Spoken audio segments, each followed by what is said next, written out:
नमस्कार, मैं डॉक्टर रवि राय आप सभी दर्शकों का हार्दिक स्वागत करता हूं। प्रिय दर्शकों, मुझे बड़ी खुशी हो रही है आप लोगों के कमेंट्स देख करके, और मैं यह चाहता भी था कि यह जो ज्योतिष का ज्ञान है इसका प्रचार प्रसार हो और सही ज्ञान लोगों तक पहुंचे। तो मैं ये कहना चाहूँगा कि यदि आपके मन में ज्योतिष से संबंधित कोई प्रश्न है, कोई जिज्ञासा है, या आप अपनी जन्म कुंडली का विश्लेषण करवाना चाहते हो, तो हमारे चैनल पर निःशुल्क जन्म कुंडली विश्लेषण भी किया जाता है। आप अपना डेट ऑफ बर्थ, टाइम और प्लेस हमें भेज सकते हैं। हम प्रयास करेंगे कि आपकी जन्म कुंडली का विश्लेषण हम करें।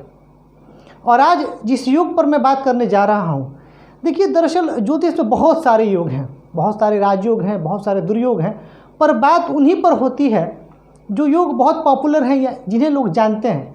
लेकिन मेरा ऐसा मानना है कि यदि हम ज्योतिष शास्त्र को सीख रहे हैं तो हमें सभी योगों के बारे में जानकारी होनी चाहिए, या कम से कम सभी तो नहीं, बहुत सारे योग हैं, जो प्रमुख योग हैं उनकी जानकारी तो अवश्य होनी चाहिए। तो आज इसी क्रम में मैं बात करूंगा गौ योग की। जन्म कुंडली में गौ योग यदि निर्मित हो जाए तो ऐसा जातक धनवान होता है। शास्त्र कहता है कि ऐसे जातक राजा के समान होते हैं। उनके जीवन में धन धान्य की कोई कमी नहीं होती। उनका कुटुंब, उनका परिवार उनका पूर्ण साथ देता है। ये सरकार में किसी ऊंचे पद पे हो सकते हैं, या सरकारी सेवा में हो सकते हैं, या राजा की कृपा उन पर बनी रहेगी। और ऐसे जातक सम्मानित भी होते हैं और उनका मान सम्मान बहुत रहता है। तो ऐसा क्यों और क्या परिस्थितियां हैं जिनमें यह गौ योग निर्मित होता है? तो देखिए, सबसे पहले जो इसमें कंडीशन है कि जो लग्नेश उच्च के होने चाहिए। किसी भी लग्न में यदि गौ योग को बनना हो तो लग्नेश उच्च के होने चाहिए। तो जैसे मैंने यह मेष लग्न की जन्म कुंडली ली है। अब मेष लग्न में लग्नेश होते हैं मंगल, और मंगल उच्च के कहाँ होते हैं? तो मंगल उच्च के होते हैं मकर राशि में। तो यहाँ मंगल उच्च के हो गए मकर राशि में। दूसरी क्या कंडीशन है? दूसरी कंडीशन यह है कि देवगुरु बृहस्पति का अपनी मूल त्रिकोण राशि में होना जरूरी है, वही बलवान स्थिति में। अब देवगुरु बृहस्पति की मूल त्रिकोण राशि है धनु, और वो मूल त्रिकोण के कितने अंशों तक होते हैं? तो 1 अंश से 13 अंश तक। और बलवान स्थिति इसलिए कही गई कि बृहस्पति तो लग्न कुंडली में तो धनु राशि में हो और 1 से 13 अंशों के बीच में हो। और इसके बाद जो बाकी के षोडश वर्ग हैं, जैसे स्पेशली नवमांश कुंडली, दशमांश कुंडली, इसमें भी गुरु बली स्थिति में हो। तो पहली शर्त क्या थी? लग्नेश उच्च के। दूसरी बात है कि देवगुरु बृहस्पति अपनी मूल त्रिकोण राशि में हो। मैंने बता दिया आपको, मूल त्रिकोण राशि होती है धनु, 1 से 13 अंश के बीच में हो। और एक और नियम है, वह नियम है कि वह द्वितीय के साथ हो, यानी जन्म कुंडली में जो दूसरे भाव के स्वामी हों उनके साथ देवगुरु बृहस्पति स्थित हो। अब इस जन्म कुंडली में जो दूसरे भाव के स्वामी हैं वह कौन है? वह है शुक्र। तो यहाँ पे देवगुरु शुक्र के साथ स्थित है 9वें भाव में, धनु राशि में। तो अब आपका लग्न कुछ भी हो, पर नियम यही रहेगा। अब जैसे अगर आपका लग्न मान लेते हैं कि मिथुन है, तो मिथुन लग्न में लग्नेश बुध उच्च के होने चाहिए 4th भाव में, और चंद्रमा के साथ देवगुरु यहाँ हो 7वें भाव में। प्रॉब्लम किनको ज़्यादा समस्या आएगी ये समझने में? जिनका लग्न है वृश्चिक, क्योंकि वहाँ देवगुरु स्वयं द्वितीयेश हो जाते हैं, धनेश हो जाते हैं। और जिनका लग्न जो है वो कुंभ हो, जिनका कुंभ लग्न है, उनके लिए भी देवगुरु बृहस्पति कहाँ के स्वामी होते हैं? धन भाव के स्वामी होते हैं। तो अब इन 2 लग्नों के जातकों को